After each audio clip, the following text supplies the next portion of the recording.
So it's time for 1973 Amarcord, Federico Fellini's so-called masterpiece, whatever that's supposed to mean, and it basically won the Academy Award in 1974. It's a fictitious semi-autobiography that takes us back to a place in the province of Romagna that emulates Fellini's hometown, seaside hometown of Rimini, a place that I actually visited, and it's set at the time of the fascist regime that one would assume was in the 30s. Amarcord translated means I remember. It's co-written by Fellini and Tonino Guerra, and it's capricious, vulgar, nostalgic, exuberant, melancholic, anger, shame, affection for the locals, and mood pieces that are inspired by Fellini's stunning imagery. It's a vibrant film, captures it as most playful and incisive, and he seems to be having a good time, and he takes us through an evocative season of hometown events, and it's the early 1930s and early spring through to a winter snowstorm, and finally we get a colourful midsummer marriage of the hairdresser Gradisca, played by Magali Noel, finding her Gary Cooper in a policeman. The narrator is the lawyer Luigi Rossi, who's a scholarly figure, and he's very historical, and the Biondi family is featured as the eyes which we see the movie, and we see things in town. Hard-working patriarch is stonemason Aurelio. He's anti-fascist, and he ends up in the police headquarters and grilled for his anti-fascist remarks. And the matriarch is the lovable Miranda, played by Pio Maggio. Anyway, I'm going to watch this, and I'm not going to go into too much plot. I'm just going to try and react to what I see. With the wind blowing, the washing on the line, the puffballs arrive, which signalise the beginning of spring. In a small town, we see young children walking around, and then this figure in a sort of like a, well, not so much a courtyard, but in a square in this small town. There's this man who announces spring's arrival. We're in a barber shop, and we witness an impromptu playing of like a recorder, and then a reaction from a middle-aged woman who starts to swing her hips and show her posterior in a sort of slightly sexy tone, and catch a glimpse in this sort of square area. They're preparing for a bonfire in the evening, and then we see this prostitute, and the comment from the male is, I bet she even dips a cock in her coffee in the morning because she's that busy. There's a very playful atmosphere and lots of sort of saucy little comments, but generally the people are sort of happy, carefree to an extent. There's a symbolic witch on top of the bonfire, and it's quite supposed to symbolise the end of the winter, the burning of the witch. and the arrival of spring.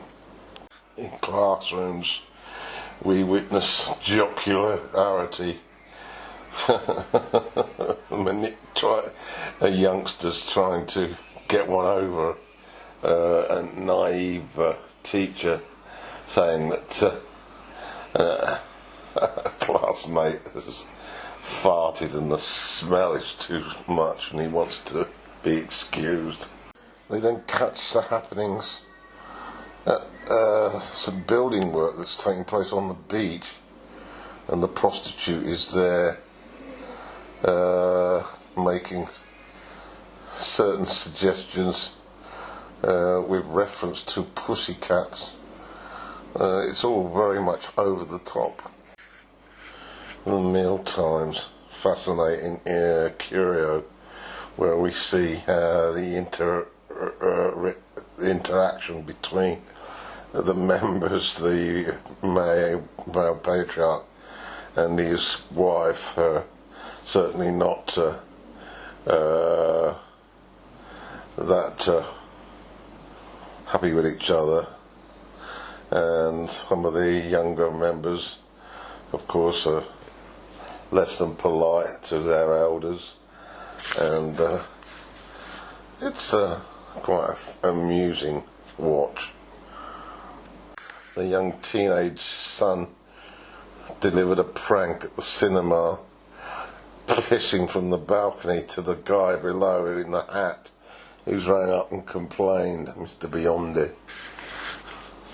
This has provoked outrage at the table by his father screaming at his mother about upbringing and non-attendance at school and other misdemeanours.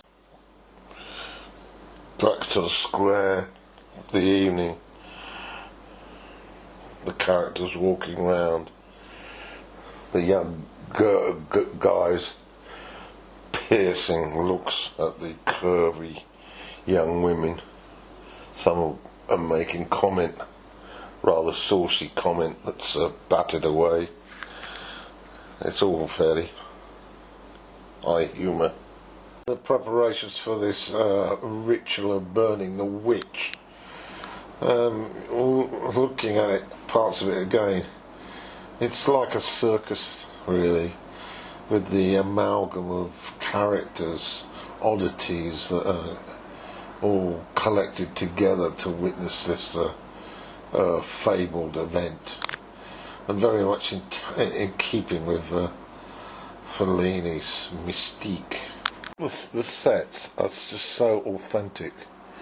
We're talking about 1930s in Italy. It just seems so real. It really is fantastic. The narrator strike orator here, he's given us a history lesson about this town. There's so much in here, it passes you by, most of it. My irritation that I am not familiar with the characters yet in terms of their names and their statuses. Maybe one can just let that glide over you as you suck in the enormous amount of work that's gone into putting this together. While this narrator's going through using eloquent language to describe sort of complex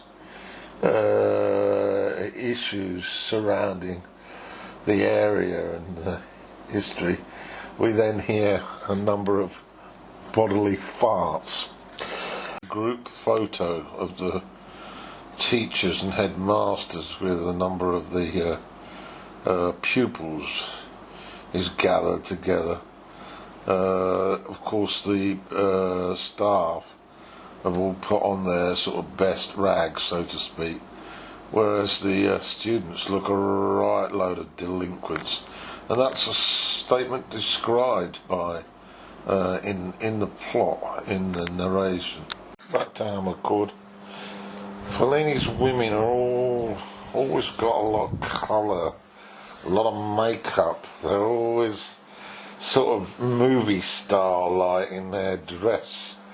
They're sort of over the top, but it's sort of bawdy in the way it's presented, almost as if he, as a man, loved that sort of style and approach.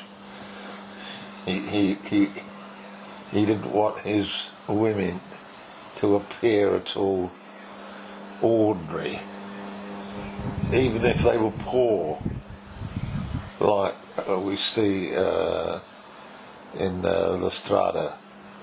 They've still got a sort of a makeup attached to their character. We have a series of confessions with the priest drawing attention to those confessing young boys. They are teenage boys. He draws to their attention the temptations of the female form and describes them vividly and gives them sort of permission that masturbation is appropriate, even though he's sort of acknowledging the women in not disrespectful but rather sort of sexually tempting. The thing about this is how Fellini's sort of capturing that sort of adolescent sort of hormone where you are so strongly attracted to that first woman that you sense that if you can get as close as possible, you might well sort of hit the nail on the head, or whatever I'm trying to say. Success may come your way, and we hear a boy describing his amorous thoughts for a middle-aged woman who's attractive and wears clothes that are rather revealing, and his attention in the cinema to get as close as possible to her. It's gross seeing where four youngsters are in the car and they're all creating a fantasy of the woman as they masturbate themselves in unison. Then to the politics, we witness a fascist sort of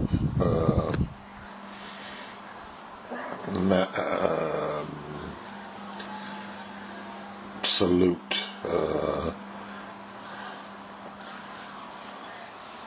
the showing of the troops swearing allegiance to Mussolini. There's a euphoria, an adulation for Mussolini from the crowd. The family that we've spent some time with in this movie, the senior, he's very anti-fascist. So we see, oh God, this fucking eye. We see a sort of figurine of Mussolini in the square. We witness in the town the fascist leaders indicated their loyalty to El Duce. We also see some examples of their youth, which are referred to by one officer as sturdy as a rock. I'm not sure if it's actually El Duce in the audience, but Fellini turns it into almost a sort of piss take, really. It's sort of really exaggerated, over the top, sort of self-praise for the regime, and hardly believable. Ah yes, I remember. And then they salute a sort of mosaic picture of his face, which is raised by two pieces of rope. I don't know how they've done it, but it's very effective. Raising of the mosaic facial El Duce takes place at the culmination of a marriage service, and the vows are switched to include the words fascist with regard to the male, with regard to the vows. It's all rather amusing. The Internationale music is played at the same time as the fascist song. Song's not the right word, but and as a result, a hunt takes place to find who's responsible for this gramophone record of the Internationale being played and interpreted as a sort of a fingers up to fascism. And the father's brought in for questioning.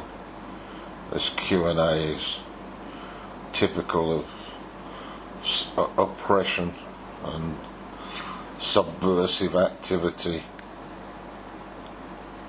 He's forced to drink castor oil to celebrate the fascist victory. A bit premature, of course. He tries to resist, but they force it down his throat. He's eventually released, and when he gets home, his wife bathes his severe wounds to his back, where he's been beaten, possibly with a whip. The narrator gives us a little snippets of stories that happened within the realm of this town. Just saw one where one of the Arab emirs basically hired the whole hotel for his entourage, including his a huge quantity of females, to cater to his every whim. Soothes his wives, and it's delivered in typical Fellini style, with an air of sort of mischief. And a mere food vendor with his tricycle is tempted up to the balcony with all these damsels for some nookie, and when he eventually arrives in the room, he gets out his sort of whistle recorder and wakes them all up, a bit like you would if you were doing snake charming. Back with Amarcord, second part. So I'm amazed at how Fellini sort of manages to find normal everyday things, but through his lens they have a sort of magical feeling, catching human beings doing odd synchronistical things, like staring at a donkey for a considerable amount of time, like a man taking a leap but not undoing his fly. It's just a couple of examples. Comparing a facial characteristic of a toad with a sort of member of the family. The Uncle Tio, who forgot to undo his fly, later has climbed a tree and is bellowing that he wants a woman. He's completely lost his marbles, of course. As someone tries to climb a tree to sort of rescue him, takes the opportunity, as the tree has fruit on it, to throw some fruit which hits this poor unsuspecting person on the head. He retreats quickly. Theo is clearly in a mental institution. They go for help, come back, and the nurse immediately gets Theo down from the tree by bullying him. We also see these townspeople in their small boats as a huge, giant luxury liner passes by at night, and there's a comment that implies or says that it's the only thing the fascists built that was worth something.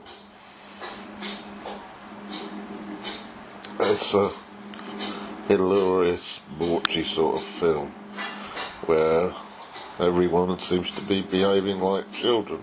In the town square, people are out again, and then this racing car appears with obviously a racing driver in it, and there's references to Monza in the script, and he's obviously very popular, and the young, sort of attractive middle-aged woman takes the opportunity to jump in next to him in his car as they drive off. Then we have this ludicrous scene where the son, I suppose, the teenage son, comes across this woman with huge tits, and she ends up displaying them for him and trying to encourage him to suck them.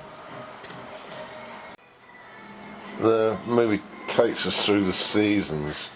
We're getting towards the end now. They're well into winter with snow falling. It's supposed to represent an area of Italy, Rimini, is where Fellini were born, which is on the coast. I went there on my round Europe trip. I followed him in my sister's footsteps. She went there on a holiday with a friend. I think I didn't stay that long. Saved on rent for a room by getting on the train and heading down towards Rome. Overnight train, so I need to remember. The matriarch's in the hospital, and her husband and grandson, I think, visit, and he has a sort of,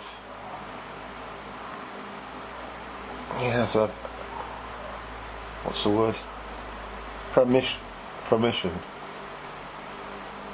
of seeing her as she's passed away in the hospital. Premonition. Fellini, very interesting director. We get front seats at a snowball fight. All ages. In fact, one of the middle-aged attractive women comes out and gets bombarded by these younger elements. It all typifies the type of movie that Fellini's put together here. Matriarch does die, and then we'll fast forward to the lying in state, the Catholic ceremonies, of course. Fellini then switches to a wedding to follow the funeral, and so it's back to frivolity and childlike behaviour as the majority get very merry